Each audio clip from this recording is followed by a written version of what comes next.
The last I heard, you were upgraded to groundskeeper, right? And then we got cut off. And then did you get any more upgrades after that? No, well, I just have to balance that with school groups coming to the fish pond. But that other part dealing with groundskeeper and or maintenance, that was quite a challenge because the mangrove out there is one of the most prolific, rapid reproducing plants there is, I think. I think so. That's right. You know, one tree produces maybe thousands of pods, in a year, maybe more. And all those pods manage to settle in and sprout somewhere in the fish pond. And you got to hunt that down. You got every one of them. And the prop roots. Oh my and the prop goodness. roots For one plant. the prop roots protect all the other plants. It makes it impossible for you to go in and weed. That alone is a learning experience. Except if you have a chainsaw. Yeah. Yes, that was a learning experience. Yeah. That's why it took us 26 years to finally get the last mangrove out of the pond. It's hard work. I never thought it would. Yeah. How many students do you estimate that you were able to teach after you retired from Castle High? Oh, Over the time that you were here? probably 3,000 or 4,000, I would say, because we had about 3 or 4 schools a week at the fish pond, which, by the way, is unique in all the world. Yes. And that says something about our ancestors and their knowledge of science, actually. I'm a science teacher, so I can make the connection very easily when I see something that they had constructed or designed. Yeah. What went into the thinking in that design, and how much knowledge about the ecosystem or individual species, their life cycle, all had to play a part of that. And they were able to thrive in putting all of it together in the context of a fish pond. And the fish pond is a concept, and it has different parts. And because of that, a lot of the fish pond resembles each other. It all comes from a basic model. It's as if one person built all the fish ponds in Hawaii, because you can count on the makaha being there, you can count on the freshwater input from a stream being there, and then the wall having that curvature going out to the sea and then back to the point of land where it started. In the absence of, written language, there must have been a discipline, kind of kahuna that specialized in building fish ponds. So Colette, Yes. what brought you to the pond? I think I first heard about the pond from Nepali, National Pacific American Leadership Institute. I attended in June of 2005, and you presented, I believe, right? You were there. You were telling us about this pond that called you, the kahea, or the calling of the pond.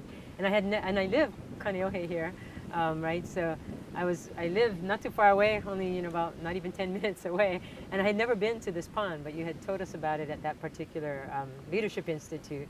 And then I think my son, his teacher was from St. Anthony's in Kailua. He was going to school there. And his science teacher, Mrs. Clinton, used to come and bring her kids who were here to the pond, right? And so I had heard about it there, and I've seen these sign-up sheets, and my son never wanted to come, by the way. But I knew about the pond, but I'd never been here. So I think it was about a year, maybe a year and a half after my Nepali experience in 2005, that I thought, I just got to go. I saw the notice came through. There was going to be one of those community work days, right? And I thought, I better go. I got to try this, check it out, right? And so I did, and from that point on, I was hooked. I don't know, it was a community work day, and I got muddy and dirty and wet, and it was just wonderful. I don't know, I think I grew up in Kaimiki, in town, and I'm one of those kind of Hawaiians that was a townie, so I didn't get dirty or muddy enough, I think. So I just love getting muddy and dirty, and I was sort of addicted at that point, right? And then I started in my Hawaiian history class. I used to teach Hawaiian history at KCC for about 24 years at KCC. And so I started doing service learning for my students, and so I allowed them to go out into the community to do service projects, and it would replace another assignment for them, yeah?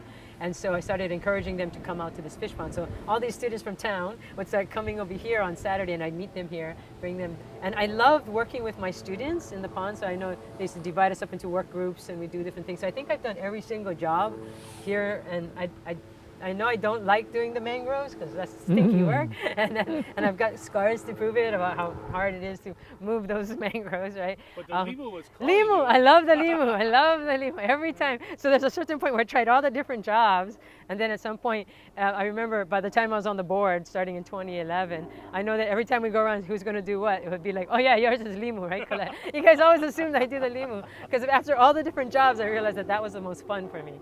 Yeah. But when I would tell people as they were coming for the first time to the pond to collect limu, when I tell them that we would just dry it out and then the taro farmers would come and collect it and use it for their taro patches. And then they thought, wow, this is cool. At least we're doing something, right? We're cleaning out the pond and then we're actually helping the farmers as well. So that was really cool. Can you share, like, what is your best technique for limu removal? I know we had all kinds, but what stands out as that you would want to pass on to the next generation? Okay, I can tell you what doesn't work. Going around with your one bag and your plain hands are not going to work very well, especially if you don't have tabis on. So one, you got to have right footwear. So put your Japanese fishing tabis on, right? Those are the best kind that they stay off. The socks, right, will stay off. And it's because you're going to sink in there. And I've seen people who try to go with just one bag and they try with their hands and they scoop. It's like, that's not productive, right? It's going to take you a long time. But if you have a team of people and you have a boat, right, and a small boat that's near you, and then you can have people manning the boat, and you can have a crew all going. If you go in teams of two, in pairs, one person holds the bag open, right? And these is typically like what is it, like potatoes? No, not potato sacks. Burlap bags. Burlap bags, or like what are the bags we were using? What kind of bags Actually, were we Fred made some bags for Yeah. us. Right? That's right. He made some bags out of nets? old netting. Right, Yeah, right. yeah, yeah. And so those are the best, right? Because you could Yeah. pile them all up, and then Fred made those claws, right? I call them the claws. Oh, yeah. Yeah, I love the claws. So it's got these wooden things, and it has these metal points there, right? So Yeah. you grabbed onto the wooden handle, and you can scoop. If you go two like this and you scoop them into the bag, the person standing right next to you, and then you just trade off taking turns, right? Because then the person is going to be so back after a while if you keep doing that the whole 3 hours. So you trade off, and then you have the boat not too far, right? So everybody's in their pairs, and then the boat not too far, and you call the boat over and you dump your bag, right? And then you get another bag and off you go, right? And then you get to fill up the boat with plenty of bags, and then you bring it out to shore. And everybody was always so proud to be dragging that boat to shore, right? And then you just unload all of the bags, right? And then create a big mountain. Big mound, right? And you can actually take a picture at the end, right? Right next to all your mound, and you're all proud of it with your claws in hand, right? It's Yeah. I don't know why that was so fun for me. And even though sometimes you come across crabs, right? Like you get not the big crabs like the salmon crabs, but Yeah, the I would small always big tell the ones. students, don't go in a circle. Because if you go in a circle, you're not going to give the crab any place to go, right? Somebody's going to get clawed, right? So spread out, go in pairs, right? You are in their territory. Yeah. Just don't mind them, right? Sometimes you get the little ones, right? But other times you get, I think somebody did get. Yeah, we did. We did And I have just said, I told a you not to student. go in a circle. I told you not to do that. Yeah. Right? And it was really funny. You watch the different groups that would come along, right? That the young ones, I would like seeing the families. So, the little kids and then the parents come. And I think sometimes they were doing it for Kamehameha schools, right? Because they got some kind of scholarship and they're supposed to do hours. So you can tell at the beginning they're not too thrilled. It's like a requirement. But sometimes those kids at the end was like, you could tell they're just so happy to get dirty and muddy, kind of like me, right? We couldn't get them out. Yeah, they just want to stay there forever, right? And it's like you're finally giving them permission to get muddy and dirty, right? When normally people are staring at screens, they got earphones on, right? They're not really interacting. And the thing about being in the pond is you can't have any electronics because it's going to get... So now you have to communicate with everybody, right? And communicating with everybody is... That's kind of, I think about how the Hawaiians must have worked side by side with each other, and a lot of talking story must have happened in that time. You're getting to know each other, telling stories, whatever. And so I've met a lot of cool people along the way and watched people grow and see them coming back multiple times, seeing families come. over the years, I brought students in my Hawaiian history class would come, and then I started doing the faculty development, and so I bring faculty from Ōlelo Community College to come out here, and that was amazing to be able to, so students would have to write like a reflection about the pond and what they learned from this experience, and it had to connect back to Hawaiian history, which was easy, right? It was just a reflection of their experience. The faculty, we would have these talk story sessions afterwards, and we'd find out all these stories from them of what they learned from the pond. But I always say that when you go out with your class into the environment and do something together, a shared learning experience, there's something about that that changes the dynamics when you get back into the classroom. Because you've all got dirty together, you've all got sweaty together, you all were trying to figure out as a team how you're going to do this, right? It's a different experience. So by the time you get in the classroom, the dynamics are different, and they're okay with asking questions, right? They're not ashamed in front of each other. They know each other by name, right?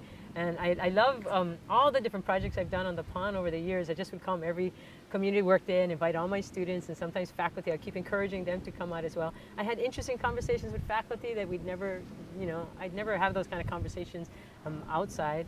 And just, I don't know, it was a great bonding experience. And I can picture in my head all the different people I've come to the pond with and the shared experience with them. And to me, that was the best. But my first time on the pond, by the way, I was doing mangroves. And it was very stinky because every time you pull up mangroves, oh my God, it's stinky. It smells like sewer, right? And That's sulfur. That's sulfur dioxide, gas. The person I was working Natural. The person I was working alongside was Nelda Quincell. So Nelda Quincell taught botany at Ōlelo Community College. She was my teacher when I was a student at Ōlelo, right? And so then here we are side by side pulling out mangroves. She's we're talking story, and it's like it was just pretty cool. So that's how I got sort of fell in love with the pond. I kind of remember that breakthrough. Remember one day you showed up at the community work day and said, "My son is here." One time. Yeah, I know. And then your husband. Well, he came to the potluck. Yeah. That's right. My husband said no. So, okay, now the whole family has had made a connection. My now. son did work one time pulling out limu in the pond with me at one time, right? And I think we ended up meeting that one particular day. He ended up meeting some snowboarding Olympic gold medalist or something. She was this wonderful athlete, I guess, and she was just out here in the pond, right? So I used to always joke with people, whether it was the pond or in the taro patches, that everybody's sort of equal when you're working in the pond. Right. You're all bending over with your butt in the air, right? I mean, that's pretty much it, right? We all look exactly the same. It don't matter whether you're a teacher or a student or whoever. Right. We're all doing the work together, right? It's this teamwork, and it's all paying attention to the It's a great equalizer. It's a great equalizer, excellent equalizer. But it's a wonderful shared learning experience. Yeah. Right? That's what I loved about the pond.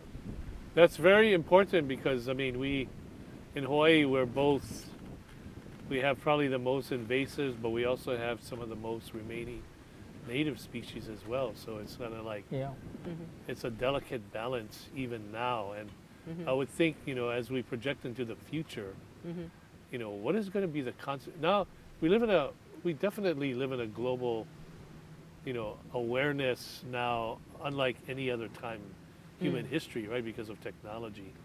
So now as we think about, how do we take these lessons learned and experiences that we sort of,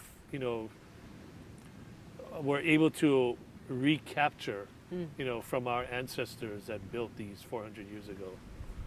How do we take these experiences now, and what message would you want to leave for the generations of the future in terms of building upon this and projecting for the needs of, the future generations and being able to continue to live in Hawaii? What message would you like to offer them? Well, right off the top of my head, be careful with what you introduce into Hawaii.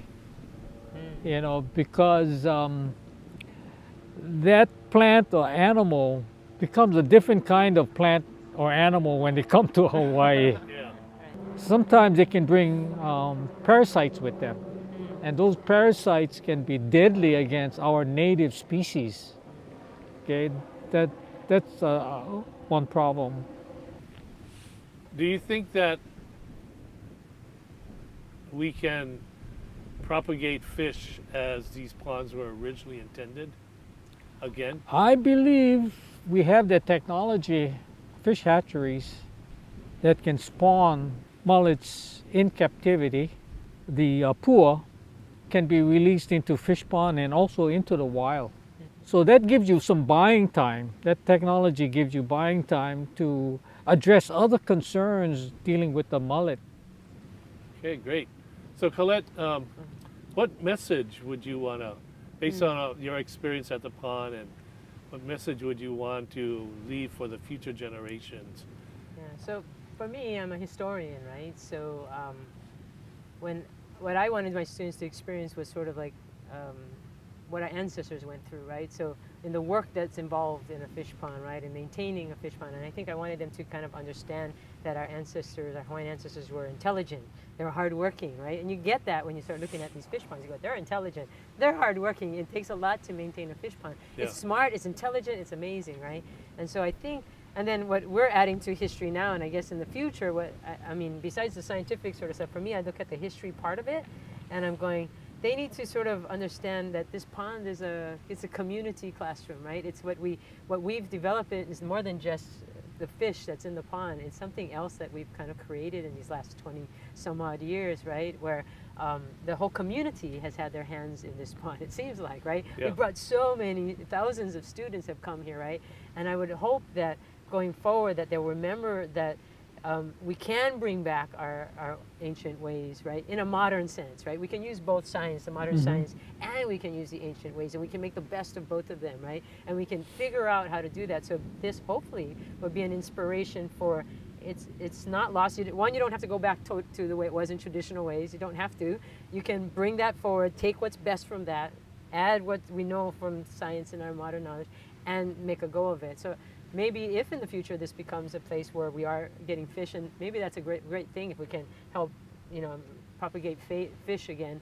It's sad that we spend so much money in the stores, and we get all our food that's coming in on Matson containers, right? And we just don't feed our own people anymore, right? But the pond almost has a secret that maybe we could in the future, maybe feed our people, right? If we take the best from the past and we combine that with our present knowledge, and that's, I think, the lesson of the last 25 years or so, right, is that we can bring both together and really make it an educational pond. And I think that's what's different about Waikalua Loko, right? This community has invested in it. The community have gotten, their hands dirty, and they've come and they've participated, and that, it's a community pond, right? At that point, right?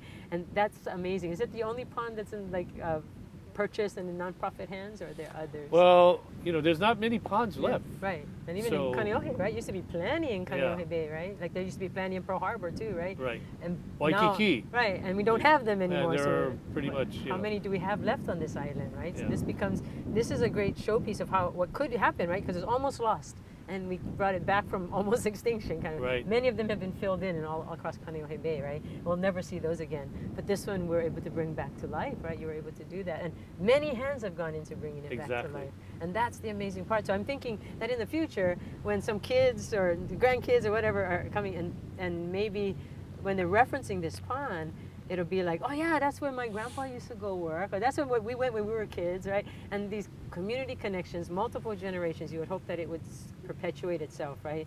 That people feel like they're invested in this place. We must keep this going, right? And so that's kind of amazing. We're making our own history, I guess, by just participating in the community work days, coming and getting involved. Two different perspectives, but very much integrated in the success of it, and more importantly, how we want to carry those bridges between these ideas and concepts forward, because they can coexist. And we are building bridges between indigenous knowledge and contemporary knowledge, because the problems that we face today we need all of it. Right.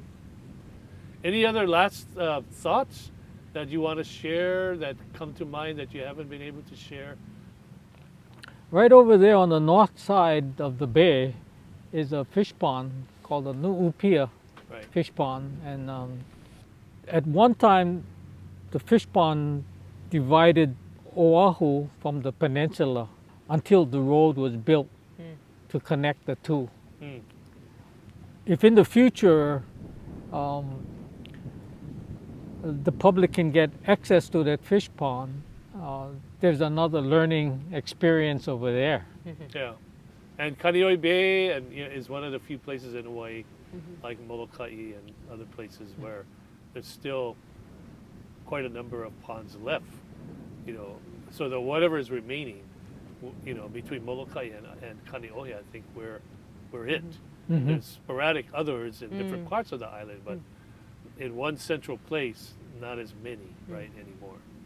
Waikiki is gone. Right. Pu'uloa is gone. Right. I know there are some organizations that are restoring. But so any last thoughts, So for Colette? me, the thing that comes to mind as I'm looking at this pond and thinking about just our recent past with this pond is now at Windward Community College are two of our most popular classes, especially for early college. So we have these college classes we're offering in the high schools, and students get dual credit, right, for high school and college credit. And IS 201, which is our Ahupua'a class, is real popular, and it blends the Hawaiian science with the Western science, that's what the class is about, looking at the Ahupua'a.